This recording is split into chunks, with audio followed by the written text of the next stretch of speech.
Quel que soit le sport évoqué, dans la mesure où les équipes d'une poule ne se connaissent pas, et en l'absence de vidéo, le classement du début de saison est directement lié aux aléas du calendrier.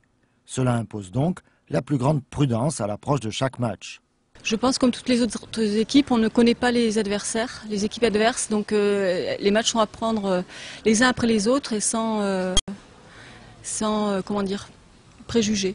Cette analyse correspond au parcours de l'amicale Nîmes Volleyball qui était opposé dimanche 19 octobre à l'équipe de Carnoux, ville proche d'Aubagne. Le 5e recevait le 4e avec un seul petit point d'écart au classement et une raison de plus de se méfier. Si les Carnousiennes étaient privées d'éléments clés, les Nîmoises étaient renforcées par la présence de Markéta Tchernouskova.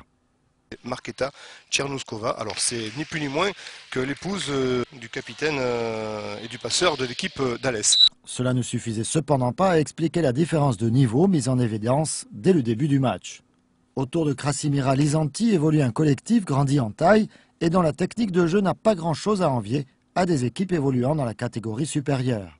Aussi, les 2 premiers sets furent empochés par les Gardoises en guère plus de 30 minutes, par 25-14 d'abord, puis un 25-11. Pas mal, là il y a une belle passe en cloche, mais voilà, on ne peut pas faire grand chose. Hein. Pas de pied d'appel pour attaquer, là on n'est pas en courte. Stéphanie Canitro, ah ouais, que c'est beau, c'est beau. C'est limpide, et puis il était un petit peu juste tête, Céline Fabre, pour faire quelque chose. C'est le 25e point pour les Nîmoises. Lors de la 3e manche, l'équipe de Carmou se montrait sensiblement plus accrocheuse et profitait d'une courte absence du jeu de la part des Nîmoises. Mais le suspense fut de courte durée.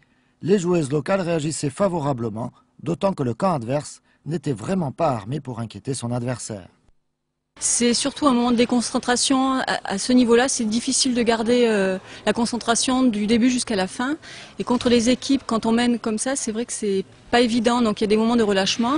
Mais bon, après, on est capable de se ressaisir et de reprendre le point et le dessus sur l'équipe adverse. Nous faisions récemment état de notre confiance en cette équipe pour l'avoir occupé le trio de tête de sa poule. Avec ce dernier renfort, nous en sommes persuadés. Si le match face à Carnoux n'est pas un match de référence, d'autres attendent les filles de Maciek Michalak, comme Cannes par exemple, ou Mougins, qui n'a pour l'instant pas perdu un seul set. De beaux duels en perspective, mais il faudra d'ici là régler quelques détails. Il faut travailler beaucoup le fond de jeu, s'appliquer sur tout ce qui est réception et relance pour pouvoir devant après terminer les points. C'est le travail de fond, c'est la communication entre les partenaires, celles qui sont à côté, devant, c'est un travail normalement de longue haleine, ça doit se travailler aux entraînements normalement. C'est le travail de centrale typique en fait, donc avec une passeuse comme Crassi, c'est vrai qu'on on est sur des tempos vraiment de temps zéro, ce qu'on appelle temps zéro, c'est des balles très rapides.